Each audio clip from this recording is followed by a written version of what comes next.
start on a very positive note. We congratulate our sister city in Virginia Beach for the passage of your bond referendum on flooding that is that deserves a round of applause. I think that bodes well for citizens recognizing the need to step up and to address those issues. And I'm also hopeful that all of our communities will see opportunities perhaps for additional funding from the federal government through the HRPDC bill. So fingers crossed there. So wanted to start on that positive note.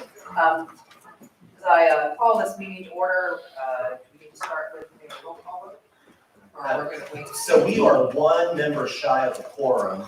I can report that Surrey County's 2 members are caught up on the high-rise bridge at the moment, but they are en route. Madam Chair, with that being the case, I would recommend that we move through the non-action items. We can move those out of the way, and then we can circle back as our quorum arrives. Thank you. Can we start with the public commentary? Yes, please. Okay. Are there any public comments? Any folks here to make public comment today? Okay. Seeing and hearing none. Do we have any submitted public comments? We do not. Okay, great. Bob, can we move to your executive direction? Yes, thank you, Madam Chair. So I wanted to begin by saying that in everybody's place, you should have a copy of our regional legislative agenda. This is our summary brochure that summarizes the regional legislative priorities. Let me pause a second. I believe it. Does everybody have that? Yes, fantastic. So this brochure summarizes our regional legislative priorities that were approved by both the HRTPO board and here at the HRPDC. We use this as a tool to distribute this information to our Hampton Roads Caucus members, to other advocates in our region, and a number of partners that will all help us advocate around these regional legislative priority areas. A big opportunity that we have is on December the 14th. On December the 14th, the Hampton Roads Caucus will meet. Will be their first meeting since the election. We are working to schedule a time for myself to support Liz McClellan as the HRPDC chair and Mayor Tuck as the HRTPO chair. We will be presenting these legislative priorities to the Hampton Roads Caucus on the 14th.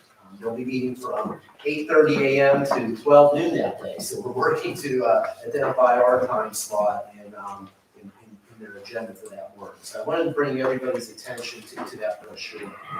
Secondly, I'd also like to follow up on the celebration now. Madam Chair, after I make some introductory comments, I would ask if we could let Mayor Glover make some comments. But on Monday morning, we had an exciting press conference with Governor Northam, with Mayor Glover, with Mayor Tuck, Secretary Valentine, Senator Lucas, Delegate Scott, down in Portsmouth. What was announced is an amendment to the Elizabeth River Crossing toll agreement that establishes tolls for the downtown and midtown tunnels. I think this PDC will recall that about a year ago, the PDC joined the HRTPO and HRTAC in signing a regional proclamation where we committed to working collaboratively to support the city of Portsmouth and Norfolk in their efforts to try to mitigate the impacts of the ERC toll agreement and the tolls at the downtown and midtown tunnel and those impacts on our residents. Well, this past Monday, I think Mayor Glover describes it very accurately. An important step, right? Small steps lead to big goals, but a really important step on Monday where the governor announced that agreement has been modified, working with Albertus, the new toll operator at the ERC facilities, to increase the low-income assistance program from $500,000 a year up to $3.2 million a year. What that means is that if you're a resident that uses those tolls and you make less than $30,000 a year, it's estimated you're going to save about $650 a year on tolls. So we have work to do, and you see it on the front of our legislative priorities. Mayor, we're going to keep pushing forward, but I think every journey starts with the positive steps. So, Madam Chair, I did want to point that out. I have something else to report on that I'd ask perhaps if we let Mayor Glover.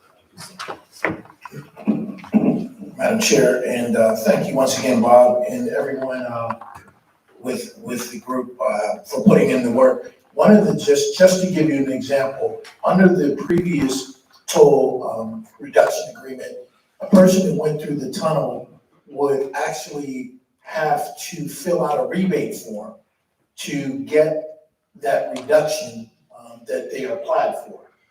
With this new system that is being put in place, that will no longer take place. So when they go through the tunnel or the toll, they will get the automatic deduction of 50% of that toll cost. And that's going to be huge for a lot of folks. So that's just one example of what this new expansion has done and will do for our citizens in Portsmouth and Norfolk. And we're grateful for the collaboration. We look forward to continuing to keep this matter open and out front, but it's a step that I think we can all be proud of. Thank you. Mayor Glover, and on behalf of Norfolk, we thank you. And quite honestly, so many of our citizens throughout the region will benefit from this too. So we really appreciate you pushing forward on that, being such a strong advocate. And hopefully we can continue those steps. And if I may add to that, I also wanted to say that our vice chair of our business process task force has been Mayor Kenny Alexander from the city of Norfolk. And I also want to acknowledge Mayor Alexander's efforts and commitment to this effort. He's been at this a while and has been a strong advocate. So truly a team effort. So we're very appreciative of that. Madam Chair, if I may then just conclude by saying that you'll recall at the conclusion of last month's PDC meeting, we had great conversation around this table about whether housing, affordable housing, might be a regional opportunity to think about in terms of regional collaboration. Really good discussion. Ms. Ritter, really appreciate you bringing up that topic. I took that to our Chief Administrative Officer committee, who had a fantastic conversation. Maybe some of the CAOs can talk about that in terms of the opportunities for our PDC and how we might be in a place to convene that type of conversation. They came up with some real good ideas. Mr. Price, I think, will continue to discuss that at our next meeting. And I think they're committed to bringing back a recommendation for this commission in terms of how we move forward. So I did want to report on that. I think that I guess I'll speak for myself, we learn the obvious sometimes, but quite complex, right? And we start talking about it across all the localities, which is why I think it was important to bring that up at this table. So Thank you, I appreciate it. And so I just wanted to say that we'll continue to have those conversations and then bring back an approach for your consideration. So Madam Chair, that concludes my comments. Thank you, Mr. Crum. Okay, I think we'll move along. Terry Danaher, would you like to provide your report? Yes, now that I've warmed up, I don't know if it's the food that helps or is the heat on? So in between meetings, I did a text and said, we gotta get the temperature up, so our staff. Thank you. The forecast for snow has just been removed. Okay, as I said in the previous meeting, this is not really a report, it's a request, because I gave my report last time and we haven't had a meeting since then. My request is that there be more outreach to citizens in your localities by mayors and chairs and city managers. And Mayor Glover and I are going to be meeting and talking about this. And I encourage others of you to meet with your representatives on our advisory board to find out ways that you can help get word out to people so people can get word back to us. And then we can really advise as best as possible. This is especially important looking forward to the infrastructure spending that is now being launched thanks to the bill that was passed and signed on Monday.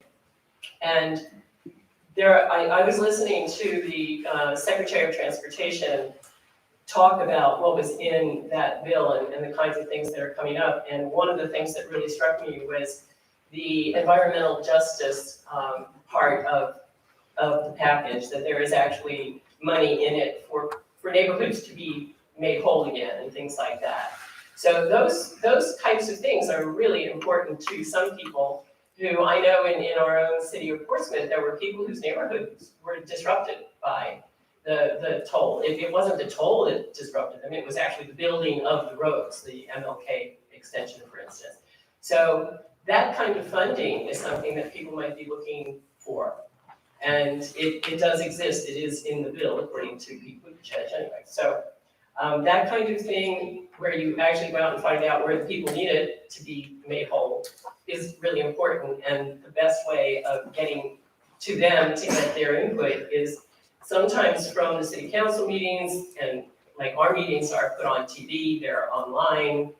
Sometimes it's meetings that are community meetings, going out to civic leagues. We have very active civic leagues in our city, for instance. So it really does help add to what the staff here already does.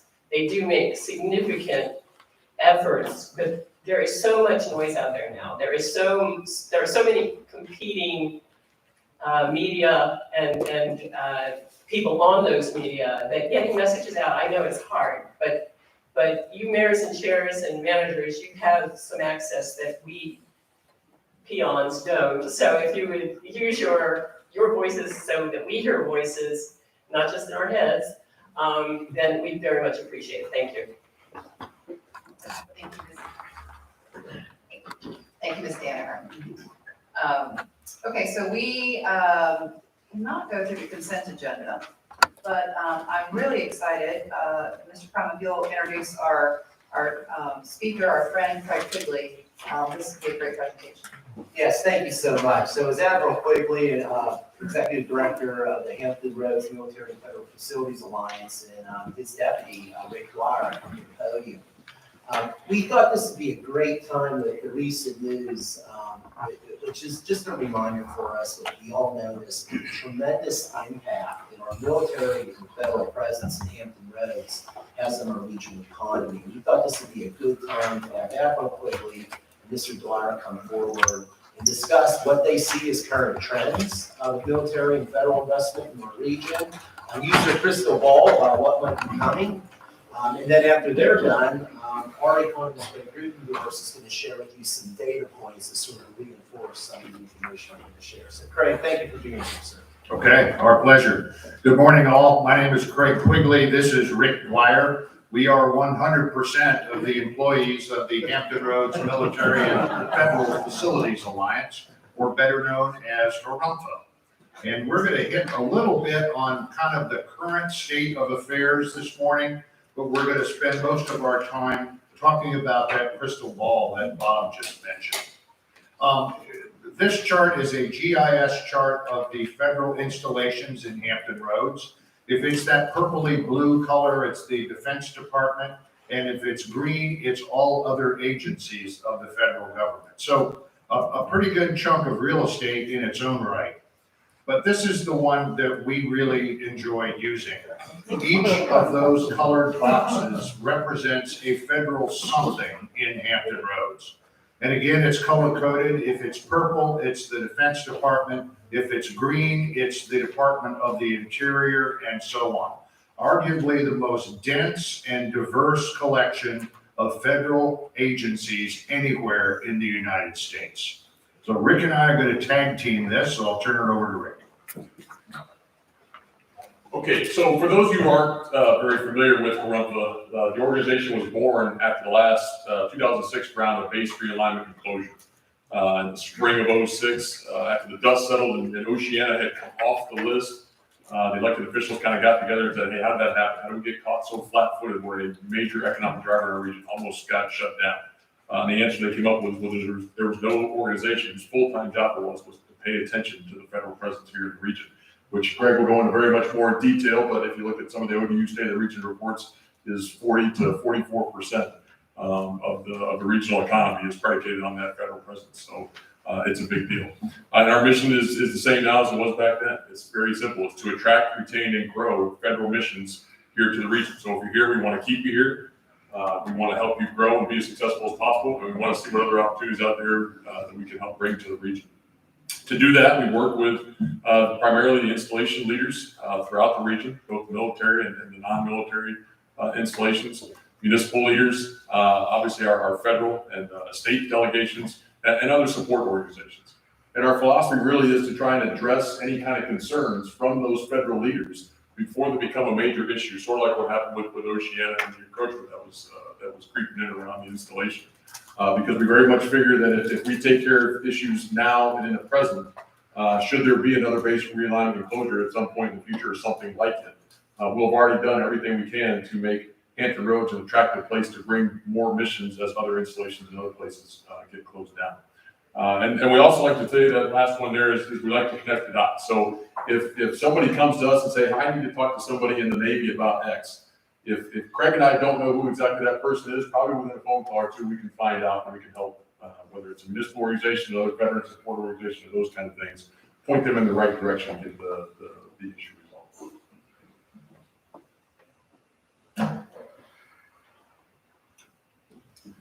Now let's touch on some of the what is. So let's start with the biggest first. The Navy is the largest single federal agency presence in the region. It accounts for over half of all regional federal spending.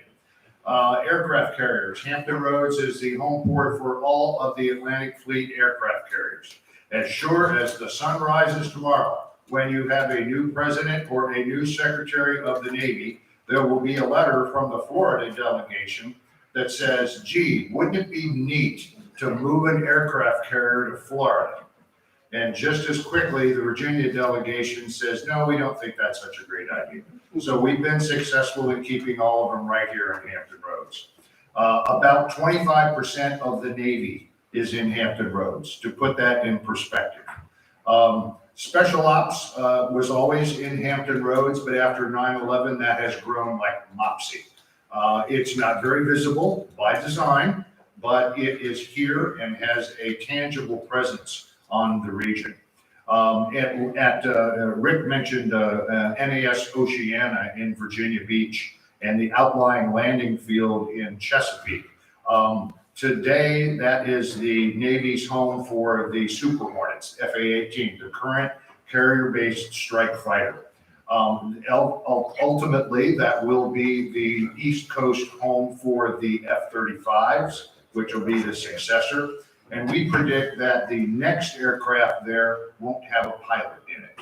And that is going to be several decades from now, but that's what we see in the future. Air Force, second largest presence in the region. Lots of investment at Langley Air Force Base in Hampton. About 750 airmen and their families will be moving there from Florida beginning next year, sometime in the summer, fall of 22, ending in 23, to move the formal training unit for the F-22s that got whacked with Hurricane Michael at Tyndall Air Force Base in Florida. In addition, not a very visible mission, but it's the intelligence, surveillance, and reconnaissance wings. If there is a mission somewhere that uses all source intelligence that gets fused at Langley and distributed back out to the warfighter, and so anywhere in the world you see a bad guy getting whacked, the chances are really good that Langley had a part in that mission. So cyber, the Air National Guard, the very first one in Virginia is at Langley. So there's resiliency issues there, sea level rise. Langley has done more than any other federal installation in the region to prepare for a future of rising seas. Army is the next largest. There are no Army bases in Hampton Roads anymore. That doesn't mean there's no Army. But the Army presence is contained within 2 joint bases.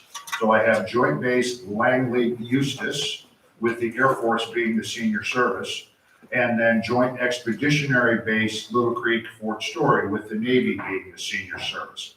But at Fort Eustis, there are many tenant commands, including one of our 4 4-star commands in the region, and a lot of real estate for potential expansion. The Army has a significant Navy, if you will, and the mariners are trained at the 3rd port in Fort Eustis, opening up onto the James River. So great potential there. The Military Sea Lift Command has recently moved almost all of its training down from New Jersey to Fort Eustis. So they see the value of that as well.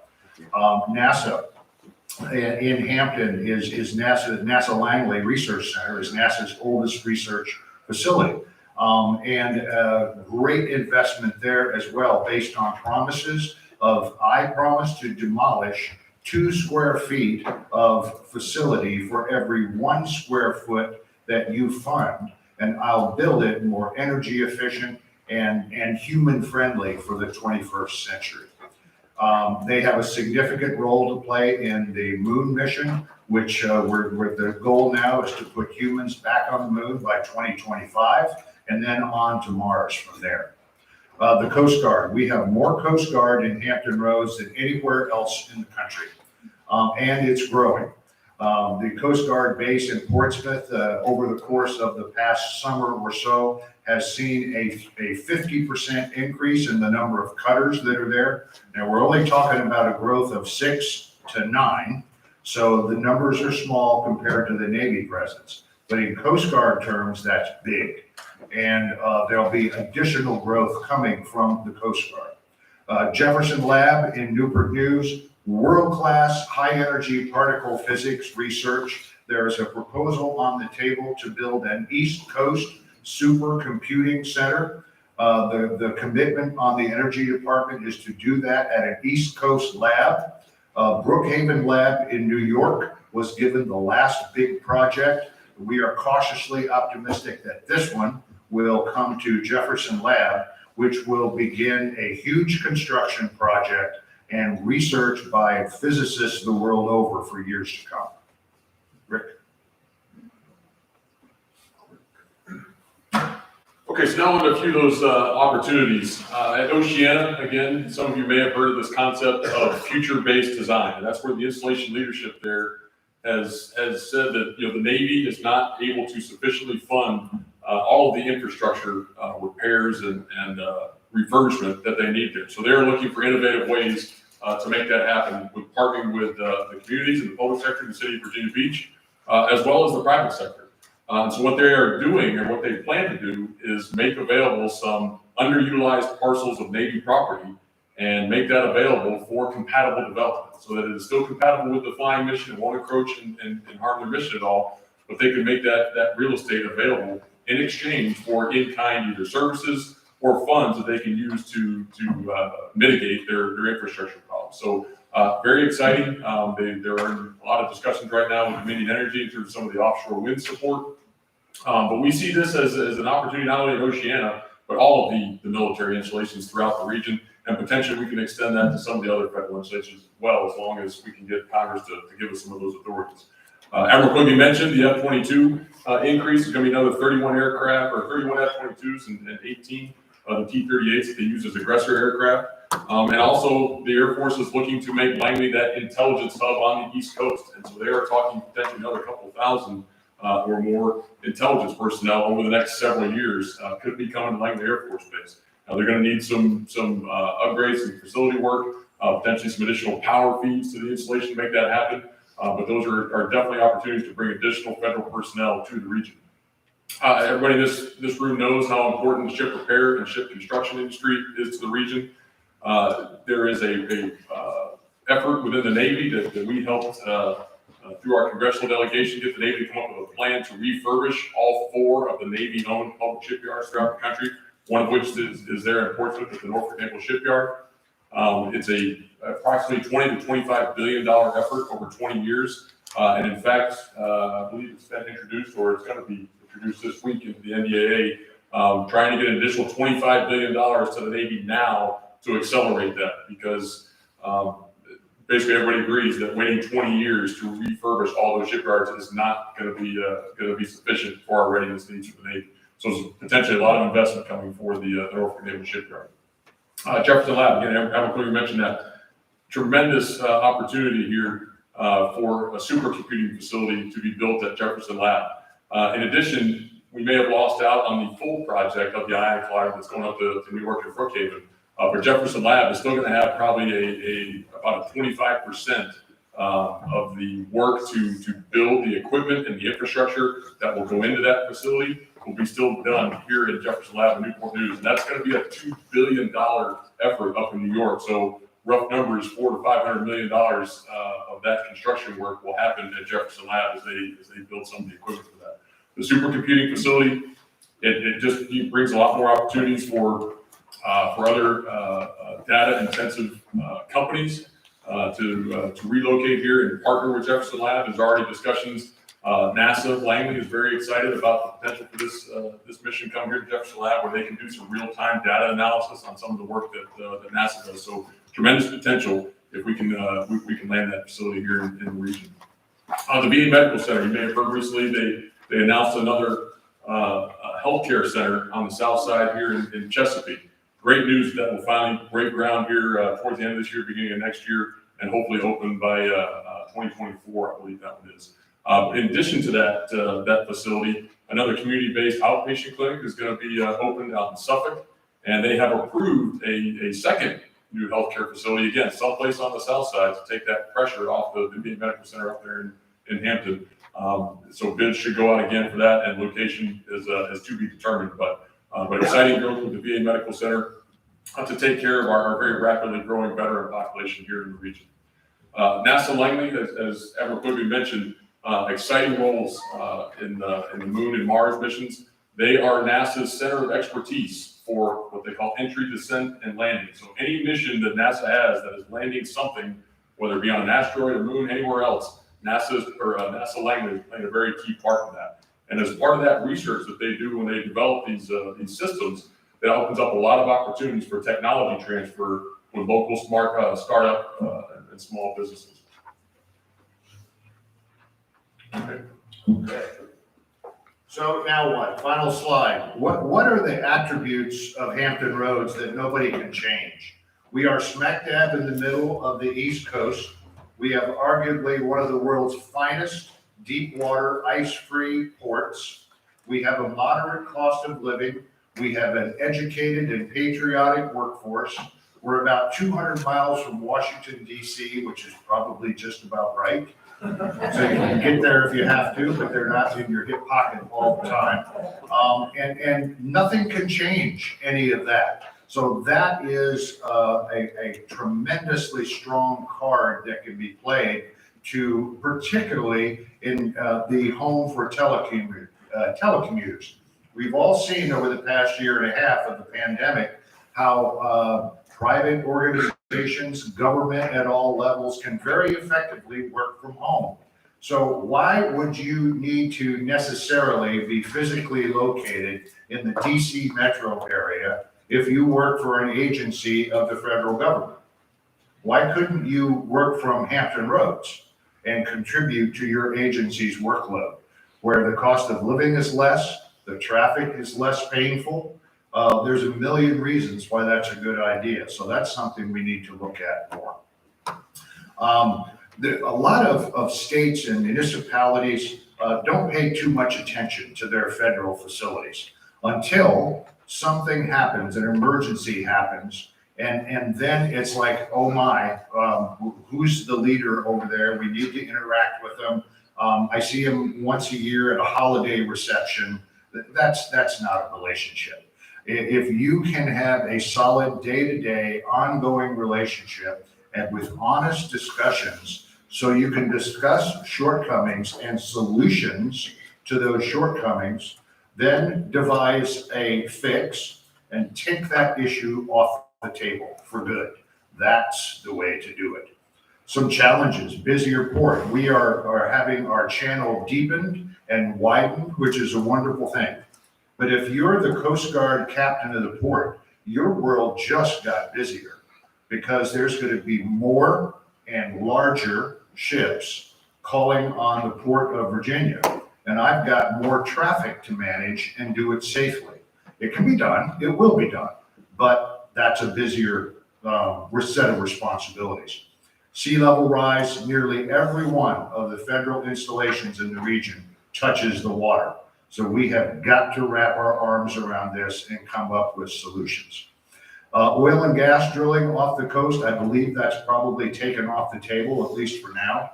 Wind, all in, because the Department of Defense has a seat at the table when siting decisions are made for those wind turbines. And as long as that is the case, you will not have an adverse impact on the offshore training ranges, and all is good. We put a lot of money in the last year and a half on the national credit card, probably for the right reasons to combat the pandemic. But what will be the impact of that deficit spending on the federal budget, and how will that affect Hampton roads? Will there be an appetite for a future round of base realignment and closure? We'll see, but we'll certainly be ready for it. And that is the bottom line. Questions? That's a lot of stuff in a little time. Thank you, Admiral Quigley and Rick. Great. And I would add to your attributes for the area, the subsea cables coming into Virginia Beach. Indeed. How that can affect the opportunity. Indeed, So, absolutely. Let me open it up to commissioners for questions, comments. Yes? Not so much a question, but a comment. Harampa has established a futures committee or subcommittee, and the idea is that we look at the federal facilities and ask them questions about what does it look like 10 to 15 years out. This past Tuesday, Admiral Quigley, some members of that task force and myself met with the command staff at Langley Air Force Base. And one of the things that came out of that, which I think will impact probably a lot of us, or at least the factors, is that they're really looking a lot at quality of life issues. I think we've had our General Assembly legislation or delegation help us with respect to the whole thing of spousal employment. So in other words, if someone has a license in another state, being able to come here and utilize that license, that makes it easier. But the other concern they have is also absorption, particularly in Hampton, where they're bringing in that FTU unit. They're looking perhaps 1,000, 700 airmen plus their families, and then there'll be other support personnel.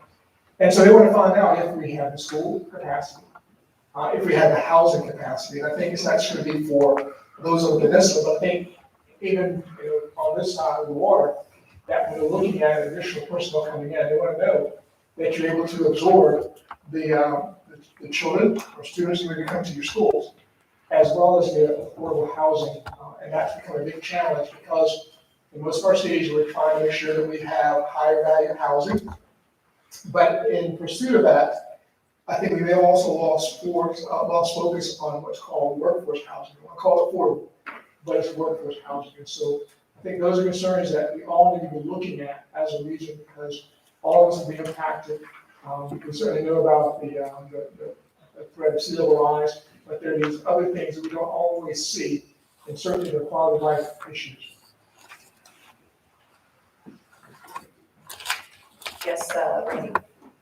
Craig, could you touch base on how the use of veterans to solve some of our labor shortages can help us? We're participating in the D3 program, the Virginia Valued Veterans, and I know we found some really good candidates. Can you talk about that just a little bit? The Hampton Roads Workforce Council has taken that one on full blast, Randy. We transitioned about 8,000 to 12,000 uniformed service members out of the service in Hampton Roads every year.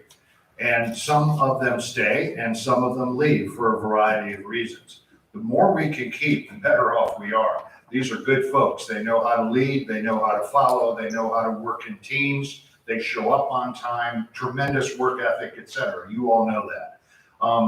But every one of them that leaves Hampton Roads is a loss. So Sean Avery and his team have taken that one on big time. There are now 2 veterans employment centers, one in Norfolk, one in Newport News. These are brick and mortar facilities with a staff that focus on transitioning service members and spouses to get them a job, hooking them up with employers that are looking to hire veterans in many cases, or spouses, but they don't know how to go about it. So they have recently hired a guy named Sultan Camp away from Huntington Ingalls in Newport News. We have worked with Sultan for many years. He is exactly the right guy to run that program, and I'm looking for great things from him and that focus on veterans, their families, and spouses. There's another, if I may also add to that, there's another program within DoD called the DoD Skill Bridge Program, and several municipalities in the region. I know Chesapeake has done it, Norfolk, I think some other ones have as well. where this is where in the last 6 months of a retired or a transitioning service member, if the commander allows them, says, yeah, we can be okay with them throughout these 6 months, they essentially can go and work for an employer, whether it's a city government or a private employer, and essentially get a 6-month internship. It doesn't cost the employer anything because the government, the military is still picking up their paycheck, but helps ease them into that transition and hopefully keeps them here in that region. So if there's anybody here, whether it's municipal or private businesses that are looking to tap into that kind of a program, you can point them in our direction. It's like dating. You're gonna try it for a few months and see if the service member likes you and you like them. Are they a good fit in your workplace, wherever that might be, whether it's municipal government or the private sector? Thank you. Any other questions or comments? Mr. Brown? Admiral Quigley, you and I have had some conversations where you got me thinking a little more broadly about how our region might be able to compete for federal investment. And you've talked a little bit about maybe non-traditional type of federal organizations that we might be good candidates for hosting here for headquarters in the Hampton Roads region. I've heard you point out a number of times we have cheaper office space. We are in proximity. Everything that you just got done saying. Could you talk a little bit about that with the commission and maybe what opportunities you might see for our region in that space? Sure. I think we have a great story to tell, Bob, as we touched on some of those on the attributes slide a little bit ago. I think we should take our message directly to the head of an agency, the Secretary of Agriculture. Let's just start there. There is no significant agriculture department presence in Hampton Roads. Why not? Particularly in the time of working from home and a movement in general to move agencies outside of the DC metro area. And yet there is a disadvantage, I think, if you move them to Kansas, okay? If I do need to come back for a meeting, I gotta pay for an employee to fly from Kansas. I gotta put them up in a hotel for a couple days, and that's not cheap. But if you could use Hampton Roads, that's a day trip, okay? It's a long day, but it's a day trip. You can go up for your meeting, have that team meeting, get the information you need, and come back all in one day. And the agency hasn't spent any money except for your mileage in getting you up and back on that trip. So I think we ought to just take a look through every secretariat of the federal government. And if they have a presence in DC, we ought to make a pitch directly to that secretary that says, you ought to move your people to Hampton Roads, and this is why. Sounds like a great plan. I think everybody agrees. I guess the question is, how do we proceed? So I think that the opportunity becomes taking the message that we heard from Admiral Quigley today and collaborating with the Hampton Roads Alliance and putting together that strategy. Craig and Doug and I and others are meeting monthly. That if this is, if you're intrigued by that, at one of our roundtable meetings, Admiral, maybe that's a strategy session we could have and come back with, what that coordinated approach might look like. Does that sound fair? I think that's a great idea. We can make such a powerful case. Let's make it. Thanks, gentlemen. I think that was do you have another comment, Bob? Well, just to say, first off, obviously, I want to thank our Harumpha representatives today. But I would like to ask if we could give Greg Grudendorf just a couple of minutes to follow up on some additional data points that he's put together around this topic. Admiral Quigley, Rick, thank you so much.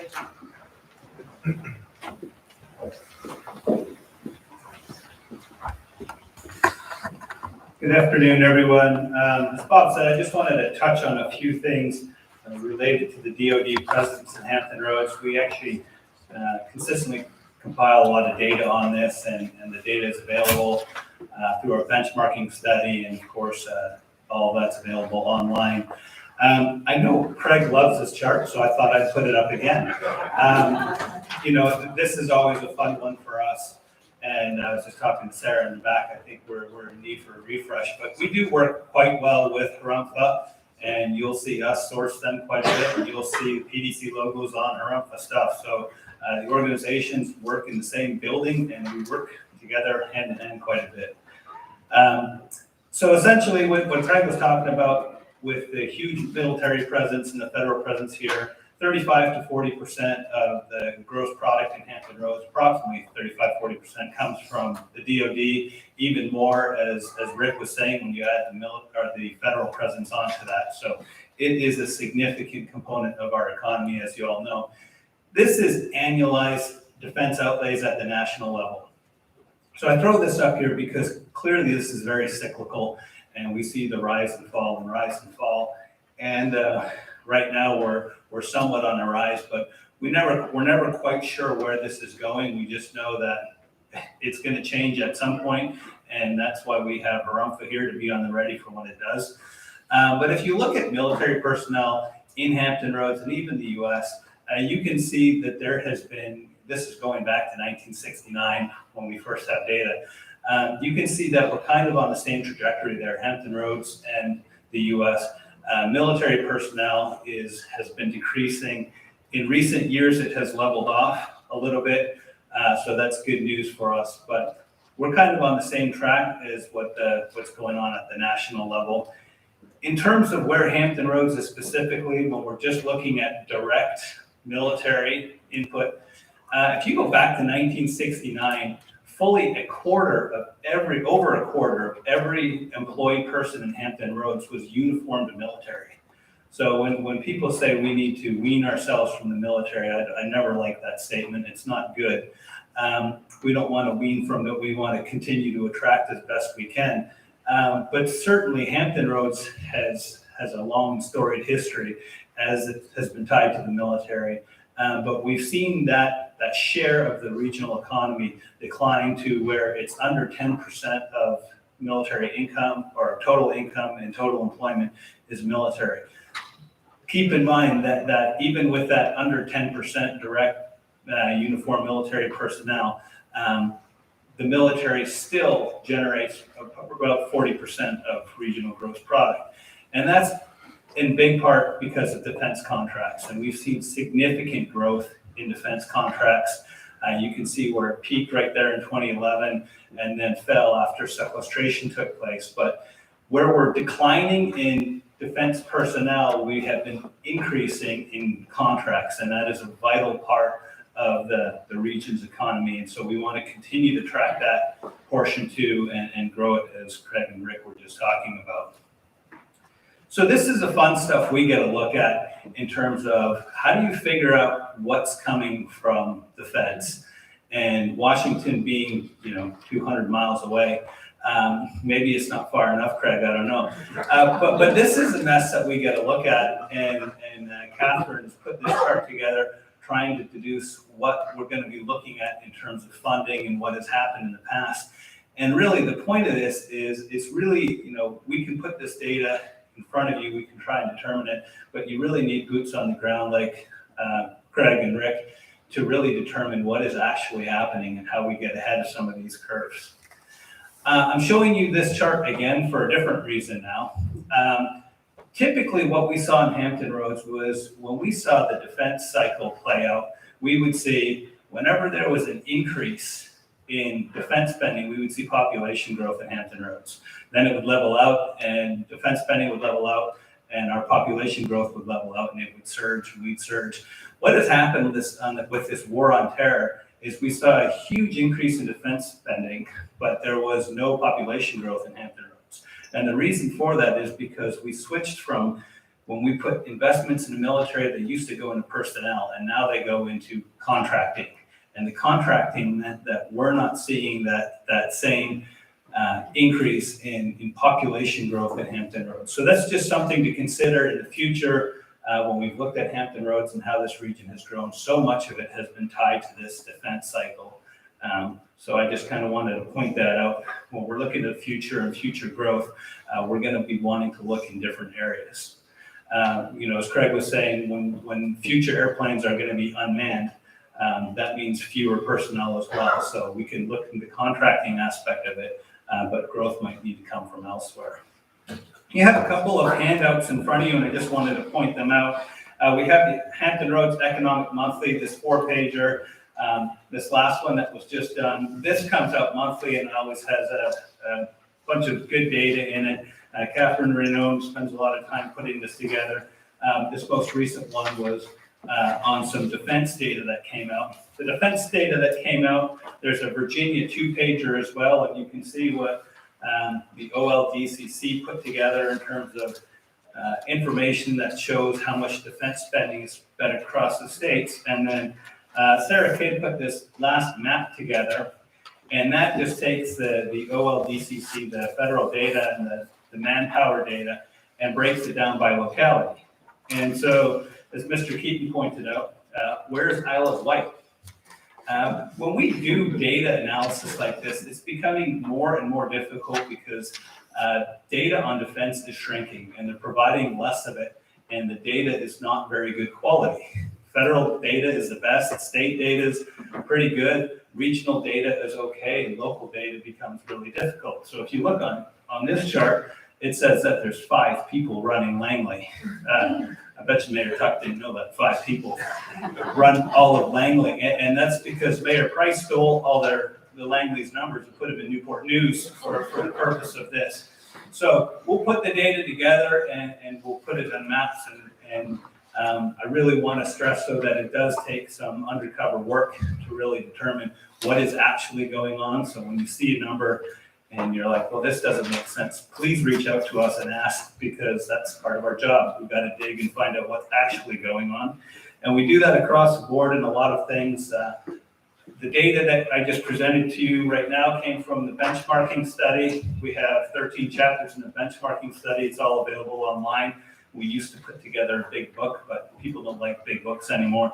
So it's all out there and you can access it. And if there is anything that you'd like us to touch on, data points or any topics, please contact Chairman McClellan or Mr. Crum or myself and just say, hey, can you share with us a few thoughts on one topic or another? We'd love to brief you. So that concludes my comments. Thanks, Greg, that was great. And don't go anywhere. Come back up. Wait. Brandy? I've got one question, Greg. Greg, if you could, this is something that we're finding difficult to address each year, and that's the growth in the amount of taxes that are forgiven because of military retirees moving to communities and they're 100% disabled. So we're seeing a huge growth in the amount of deferred taxes or forgiven taxes, I guess. So is that something that your staff could work on and look at that across the region? I'd just be curious. We've been told that we're one of the top, I think, 10 in Virginia as far as the amount of taxes that are forgiven this way. And so we'd like to take a look at that. Yeah, certainly every tax exemption is an increase for someone else. And I think localities are really reeling from this and is more exemptions are pushed towards localities. They have to find alternate means. So we'd be happy to see what data is available at the Commonwealth level. And if we can look at it by localities, we'd be happy to do that. Bring that back to you. Okay, thanks, Greg. Good news. We have a quorum now. Everybody was so excited about that. We shouldn't have run them out. So we're going to go back a little bit, just by consensus. Want to make sure everybody we can approve the agenda. Just as Ally said, even though we're way into it. If there's any modification, do everybody say. Let me know by saying aye to the agenda. Any nays? Okay, good. Cross that off the list. Now we're going to the consent agenda. You should have received this in advance of the meeting and entertain a motion to approve the consent agenda as presented. Second, any other comments? All in favor, signify by saying aye. Aye. Any opposed? Great. Good. Okay, now we're back on track. We're going to get to the next agenda item. Ben McFarland is going to come up and talk about, Bobby, you want to introduce what Ben's going to discuss? Sure, Ben is our senior regional planner. Ben has really been monitoring and following the Community Flood Preparedness Fund. We think this is a very timely presentation, and ask Ben to provide us some background information on this program. And then we're going to discuss some regional opportunities that we would like to propose for you to consider as we move into the next round of this funding program. So Ben, I'll turn it over to you. Thank you, Bob. Madam Chairwoman, members of the commission, good afternoon. I'm here today to talk to you about the Community Flood Preparedness Fund, which many of your localities are already taking advantage of. We'll talk about a couple ideas we've had for proposing some regional projects to maybe get some of that money to benefit the entire region. So for those of you that are not as familiar with this program, it was authorized, created by the General Assembly last year through two measures. So HB 981 or SB 1027 established the process where the Commonwealth would join the Regional Greenhouse Gas Initiative and then figured out how to divvy up those monies that would be coming into the Commonwealth. And then HB 22 or SB 320 established the Community Flood Preparedness Fund, which used to be known as the Virginia Shoreline Resiliency Fund. And so what that does is it allowed the Department of, I believe it was Environmental Quality and Department of Energy to put together a rulemaking to actually establish the regulatory process and the regulations that would guide the Commonwealth's participation in the Regional Greenhouse Gas Initiative. So the law authorized it. The regs are actually what drive how the Commonwealth participates. And what that does for it in terms of money is every quarter there's an auction, and of those auction proceeds, it gets split up based on that legislation. So half of it goes to a low-income energy efficiency program that's administered by the Department of Housing and Community Development. 45% goes to the Community Flood Preparedness Fund. 3% goes to DEQ to administer the RGGI process in Virginia, and then 2% goes to DHCD and the Department of Energy to administer that low-income energy efficiency program. And then one last note I'll say here is, by law, 25% of the monies that are distributed from the CFPF have to go to low-income areas every year, and that definition is provided for in the legislation. So far, Virginia joined at the end of 2020, and we're fully participating in time for the first auction of 2021. So there was an auction, they were held every quarter. So we've had three now that Virginia has gotten funding from: March, June, and now September. And this is the funding that has come into Virginia. So overall, for these past three auctions, about $142 million. Of that, approximately $64 million has gone into the Community Flood Preparedness Fund. And then they haven't publicized how much of that third round is going to be going to grants versus other costs with the Department of Conservation and Recreation. But from those first two, $35 million of the about $40 million or so that was available has been set aside for grants through the CFPF, and about $5 million or so has been identified for other purposes by DCR. So, and one note I'll mention about that is that this is a non-reverting fund, which means that once the money gets distributed to the CFPF, it stays in the Community Flood Preparedness Fund until it gets spent. It does not go back to the Treasury. So in the first round, this was held, or the applications were required at the beginning of September. We had about 32 applications from 17 local governments. There are three different categories of projects you can apply for. You can apply for studies, you can apply for capacity building or planning grants, and then you can also apply for funding for actual construction projects, whether it's design or construction costs. Of those 32 applications, 19 were approved from 14 different local governments throughout the Commonwealth. Most of those were coming from coastal Virginia, no surprise there. Of the ones that were, so we had different numbers of projects or different types of projects that were applied for. 15 projects were applied for in the first round. 7 of those were funded. 9 studies were applied for. 5 were funded. 8 capacity building were applied for. 7 were funded. So there's a trend there. Is right now the DCR is putting a lot of emphasis on providing funding for capacity building and planning efforts. So a lot of resilience planning work was funded in that first round.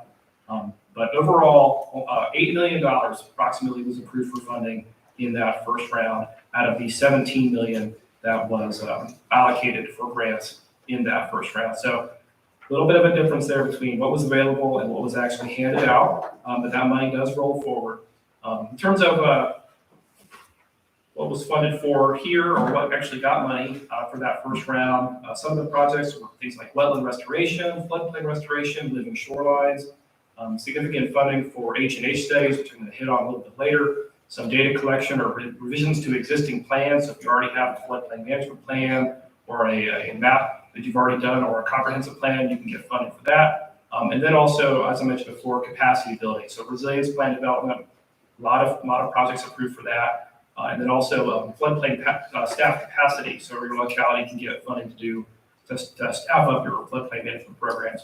I will point out, these are the projects on the right side of the screen here. I'm not going to go through all of those, but Hampton Roads did great in that first round. 10 of the 19 projects that were approved for funding came from Hampton Roads localities. So well done to those of you who actually put in applications. Excellent work there. And we're really looking forward to taking advantage of those by getting presentations for our advisory committees once those projects are actually done or underway at least. So for the second round, which was these applications were due earlier this month.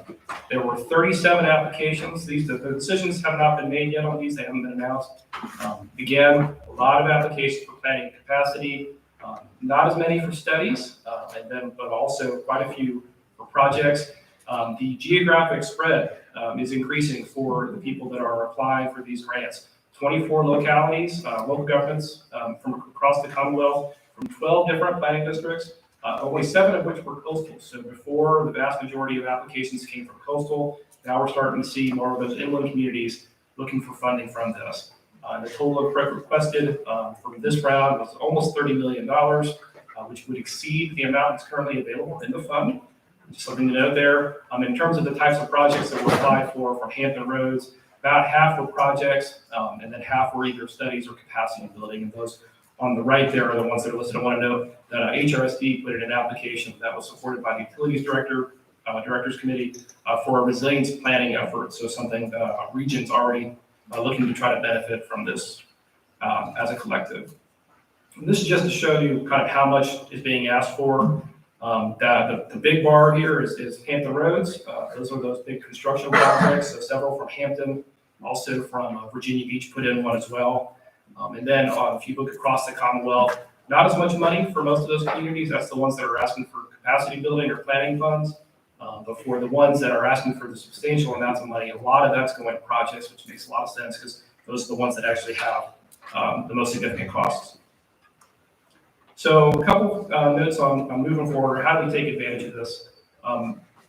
There was a significant number of applications from the first round that were denied or that were kind of kicked back to the applicant with instructions to address some questions or concerns that DCR staff had with those proposals. Some of the things that we heard for why projects were not approved were that the project was already started, it was already funded in the local budget, was required by a previous obligation, or it wasn't community scale enough. So that the fund is supposed to prioritize projects that have a community scale. There's no firm definition or threshold of kind of how much is supposed to go to community scale or how they're supposed to actually prioritize that. So getting some better guidance from DCR on exactly what they're looking for, I think, will go a long way towards helping localities put together more competitive applications. But in terms of the takeaways from this, from our experience in the first round, first one, this is an excellent opportunity to get somebody to plan. If you haven't done resiliency planning yet, they are very much prioritizing that kind of work. Several of our localities have put in applications and been approved for resilience work. We had a few, I want to say 3 of our localities, so Virginia Beach, Norfolk, and Hampton, all have approved resilience plans already, which is why they're able to apply for project funding. So in order to get project funding, you have to have one of those plans. But several localities are also putting in applications or have already been approved for funding for a resilience planning effort. So that's a big step forward. I would encourage you all to take advantage of that opportunity while it's here. We do have some ideas for projects that could be done at the regional scale, and I'm going to get into in a moment. But again, we do also have some remaining concerns with some of the funding decisions so far. It's a new program. We kind of have to see how things play out a little bit. It'll be interesting to see if the trends from the first round replicate themselves in the second round. But a lot to work on, a lot of things for us to talk about with the state in terms of how they're making these decisions going forward. We talk about some regional projects. We try to, at the staff level, we work with resiliency related departments, public works, planning, through our resiliency committee, and have come up with a couple of ideas throughout those conversations for some projects that might have some regional benefit and could potentially avoid duplication of effort. One of those is to do some work to support locality participation in the community rating system. Many of your localities are in that program. It provides discounts for flood insurance premiums that are purchased through the National Flood Insurance Program. Some ideas like doing things with elevation certificates and making those available, or information about those certificates available online, doing some analysis work to inform local watershed master planning work. This is a much more significant issue now with the increase or the projected increase in flood insurance rates. It's come in with risk rating 2.0 from the NFIP, something else we're keeping an eye on. So some potential work there. And then there's been a lot of interest in improving the flood modeling that we have here to better identify areas of the region and of the Commonwealth as a whole that are prone to flooding, or that will be more prone to flooding with increases in precipitation and sea level rise. One of the projects that we've come up with, and this has been also addressed in some ways through the Build Back Better discussions that have been going on, is this concept of building a regional hydrologic and hydraulic model. Several of our localities already have models in some parts of their localities, but we don't have a regional model. We don't have full coverage of that. And this would allow us to assess that current kind of status of where we are and to develop a plan for moving forward and making that a much better tool for us for doing planning going forward. And just one note, for these will both be studies, so we don't have to have that resilience plan in place, but that is something that's an option for regions to do. The Middle Peninsula actually has a regional resilience plan that was approved by DCR, so just one thing to keep an eye on. The goal for this is to actually potentially put these in through for the grant round that is expected to be in January, which is why we're asking for you to consent to that today. I think in the future, kind of moving forward, what we would like to do is to use our resiliency committee, to work with them at the staff level to identify more of these regional projects, partially to work through the CFPF and take advantage of that, but also to help us kind of keep moving forward on planning better as a region. Once we have those ideas, we want to validate those through the CAOs, through the Commission's Coastal Resilience Subcommittee, and then to bring those back to the full board for approval through a formal action. In the long term, I mentioned some of those concerns about kind of management of the fund. Earlier in the year with the board, when you all adopted your regional legislative agenda, we included a proposal for the Commonwealth Flood Board, something that we're currently working on right now. One of the things that this proposed flood board would do would take over the oversight and management of the community flood or the Community Flood Preparedness Fund. We still think that's a great idea. We think that, unlike some other programs at the state where there's an appointed board that actually signs off on these grant awards, in this case, the decision-making is through DCR and the director of DCR and the Secretary of Natural Resources. There's no board that actually looks at these applications and approves whatever the staff gives them. But we think that there are a lot of benefits to having that kind of oversight and transparency. And so we think, doing that through this proposed flood board makes a lot of sense. It would also allow us to kind of take advantage of saying, okay, well, we have the CFPF, which is a state fund, which we can do some things through, and we have flood mitigation assistance or build the BRIC program, building resilient infrastructure communities. It's federal funding. Some things we can do with federal funding, some things we can't. Being able to look at all those programs kind of through the same group of people, we think could help us figure out the best way to fund different types of projects throughout the Commonwealth. So just, one more thing that we're working on in the long term of trying to establish a much more robust strategic approach to resilience planning at the regional and state level. And then in terms of our next steps, again, we want to work with our Coastal Resilience Committee and the staff of each localities to refine these proposals for the CRS support and the H&H model work. And then in the long term, to really go back to that committee and task them with helping us to develop these regional proposals. I do want to make one last comment. This is something that we've just kind of heard, through the grapevine about things that may or may not be happening at the Richmond change in administration.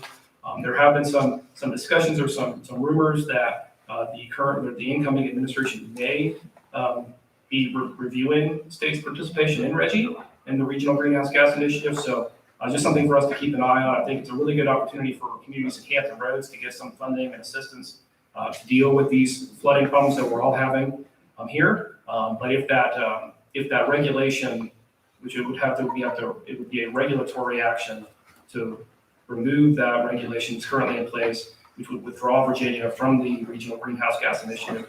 The legislation would still be in place that would authorize that program. So the money would have come in to date to that point would still be there for us to use. But if we withdraw from Reggie, then that's capped and we wouldn't be receiving any more auction proceeds moving further. Again, that's just something that we've heard about through a few of our contacts at different parts of the state. But I think it's important for us to keep an eye on that and know that that's a possibility moving forward. So take advantage of this money while it's here, and hopefully it'll continue to be there into the future. Thank you, Bob, and thank you, Madam Chairwoman. I'm happy to answer any questions you might have. Thank you so much, Ben. Any questions or comments? And kudos to all the municipalities who've taken advantage of this thus far, and if you haven't, I would encourage you to reach out to Ben if you have any questions. Any other comments and questions? I think we would like to move forward with the submission of those regional projects that were mentioned. And I would like to see if I could get a motion to support the submission of those two in January.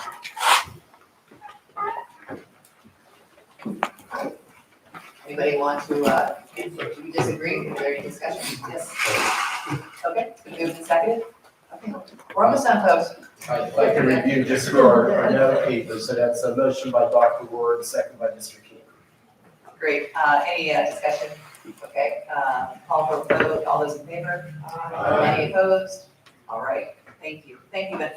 Real quickly, I also want to, after having just heard from Barumpa and the federal opportunities, and now looking at our regional package as well, I've had conversations with Bob and staff about the possibility to bring on an advocacy firm to help us at the General Assembly and federal level. Each of our localities has our folks there, and they're doing great jobs, but we really don't have a unified regional voice. And so we thought about the idea, Bob wanted to present something to the commission for a possible pilot program to test something like this out. Ms. McClellan asked me what would be the quickest way to do this, and honestly, we don't have a position. I'm your regional legislative liaison, so we don't have a regional position for legislative advocacy. The discussion was whether or not a proof of concept might make sense. So our thought was that with the commission's direction, support, we could pull $50,000 from our fund balance. Use that money to work to receive the services of an advocacy firm, and use that as a test of concept. Then if you like the results you were seeing, then we could have that entertained in future budget years if everyone made sense to support per capita assessment. So that's what the chair and I have talked about, and we wanted to socialize that with the commission. I'd love to get your input on that, to talk about these regional issues.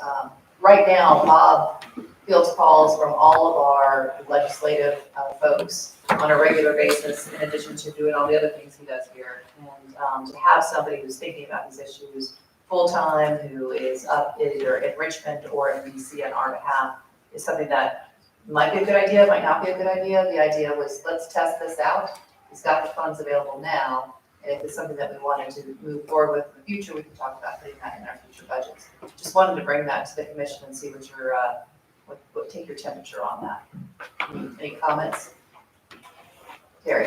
Just a quick comment.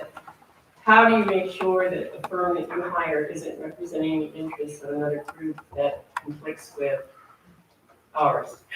It's because I have heard of that happening at the local level. So it's just, how do you protect against that happening? Well, we would be very careful to work with a firm that works on behalf of public sector interests. There are a couple that we partner with already by sort of a collaborative efforts with other organizations. I'm going to be very honest to say that $50,000 isn't going to buy you a lot of service, but we're able to piggyback on another contract with a partner organization to similar goals. I think we can work through that. It's a good point, it's something I have to be very cautious of, it's not something we'd sprint into. I don't necessarily see us ready to go this General Assembly session, but federal advocacy is a year-round thing. So my hope would be that if we could move forward, we could bring somebody on probably in that March time. But thank you for that comment, and that is something I have to be very careful of. Any other comments? Ms. Ritter? So you're not looking for this general assembly? No, I would have the time. I would agree. I would hope that you would talk to the CAOs about past experiences and whether you want to have an in-house individual as opposed to a firm because of the conflicts. So I hope you would talk to the CAOs and other groups, particularly that use federal advocacy. Absolutely, thank you. I'll tell you, the experience with the last BRAC, I still lose sleep over. That's why my hair turned gray. Lewis Jones too. And Ms. Headley, but she's as gray as I am. But that was pretty bad. And we really had almost no advocacy at all, even from Richmond. Well, I think, we realize there's a lot of opportunity coming our way, particularly with that infrastructure bill and the HRPDC presentation and future General Assembly. So I think it's a good time. I think maybe the direction would be to, per Ms. Ritter's comments, maybe socialize this with the CAOs. We don't have a meeting in December, bring it back in January with recommendation. Does that sound good for everybody? Okay, great. Because you can't have too much of an economist at a meeting. Right, Chip Filer? We have Greg Grudors coming back up to provide a brief presentation on the comprehensive economic development strategy. Full disclosure, I love presenting on charts and data, not so much on process, so bear with me on process.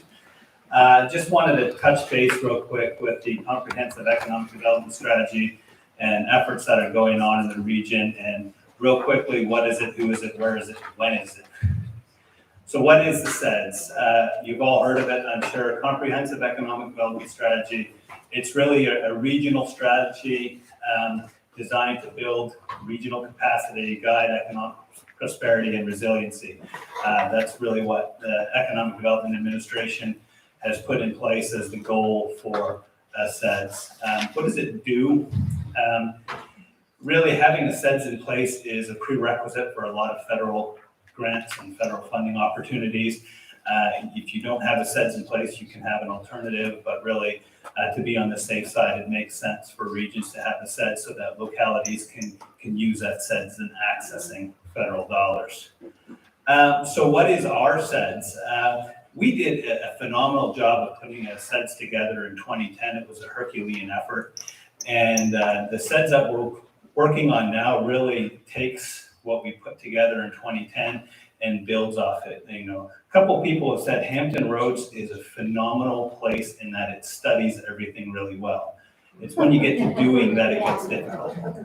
So we have done a lot of studies and fantastic ones. The most recent one, Doug Smith's been up here a couple times talking about the recovery and resilience action framework.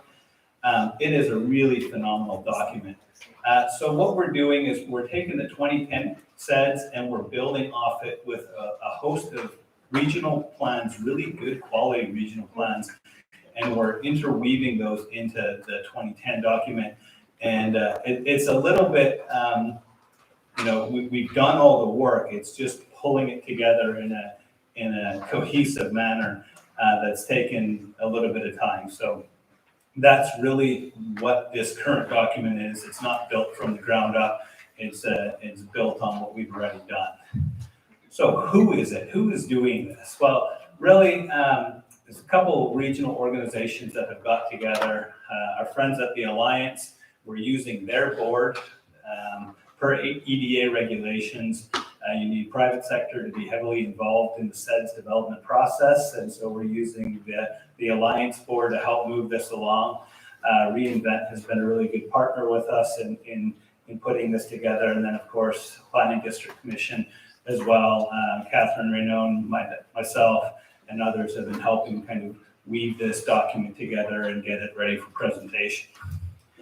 When I say who is it as well, what jurisdictions are included, it is all the Hampton Roads localities that comprise the PDC. So formally that it's those jurisdictions. One of the things that we've been working on, and Bob has been especially successful in this regard, is really kind of branching out in terms of who we collaborate with and what synergies we can build on. So we do make reference to the Albemarle Commission to the south, and as well as Go Virginia region.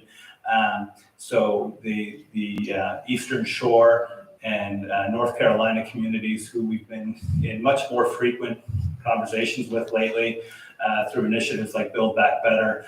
We're really trying to make some inroads here in partnerships where it makes sense. But again, this is the reality for this document. It is the PDC jurisdictions. So where is it? Where are we right now? Right now we have a draft document in place that's pretty close to finalization. We just need a couple more pieces to put together, and hopefully we'll have those by tomorrow or before Thanksgiving anyways.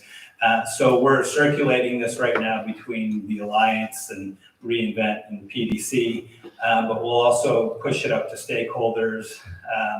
Rick Dwyer, who is just up here, he'll be taking a look at it through a DoD perspective, and we have partners at the port, tourism industry, and local economic development. And then a big part of this too will be the public. We want the public to get a look at this document as well. So what's our timeline to completion? Like I said, the draft circulated to stakeholders, we want that done before December.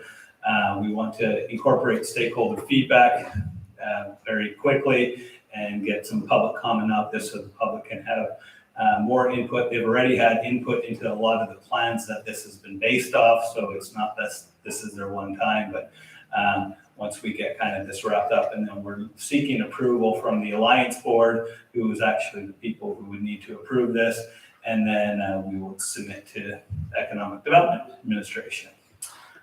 So that's it, quick and tidy. Be happy to answer any questions you might have. Any questions from the commission? Yes, Barry. I'm talking a lot this time, sorry. How will you approach the public? What are your plans for reaching out to us? Well, we'll work through the EDA process to make sure that we're doing everything that they want us to do with respect to the public.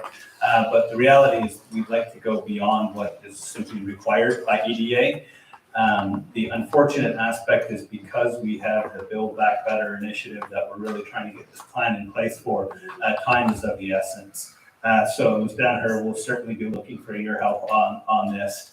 But, you know, we'll follow the EDA process plus some is really what the plan is now. And we'll have a better idea once we have it wrapped up. But you'll certainly be hearing from me. Great, thank you. Any other comments? Thanks, Greg. Thank you. Okay, moving on, Mr. Crum, you want to take us through the next couple of agenda items? Yes, just as a quick reminder, we do not meet in December. December is the month that HRPDC and our HR task force meets, so the PDC and TPO take off December. In January, we're excited about our program and presentations. At the PDC in January, we're going to have the new president and CEO of the Virginia Port Authority, Mr. Stephen Edwards. I've heard him speak a couple of times. I think you're going to really enjoy his discussion. I've asked him to focus on 3 items. Number 1, offshore wind, and some of the great investments happening in the port related to offshore wind, and how that's going to help us seize this opportunity to be a key part of the supply chain. Secondly, their efforts to mitigate against flooding and sea level rise as an important driver for our region. And then finally, his perspective on how we utilize the great asset that is the port to not just be a place that we're pushing boxes through our region, but how do we capture job creation in the Hampton Roads region related to our port. He has some really intriguing thoughts on that. I really think you're going to appreciate and enjoy that conversation. I'm also working to get a representative from the Virginia Economic Development Partnership to join him.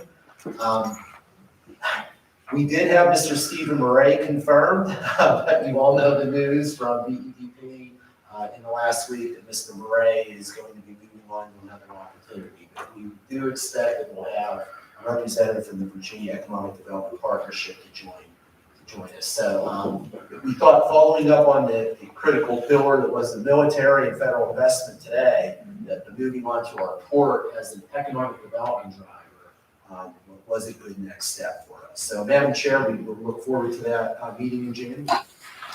Thanks, Bob. And I just want to suggest to everyone here, if you have ideas, whether it's affordable housing or others that you think that we should be taking up as a commission or future meetings, please let Bob or me know, because we want to bring you information and content that is valuable. So thank you very much, Bob. We also have advisory committee meeting minutes in your packet, technical committee meeting summaries. And now I will move on. Is there any old business to discuss? Any new business to discuss? Well, I just want to end by saying happy Thanksgiving, and I am thankful for all of you for coming, especially those who come from so far away and get caught up on bridges and tunnels and traffic. We really appreciate you. We appreciate your time and what you do for your communities. And this meeting is adjourned.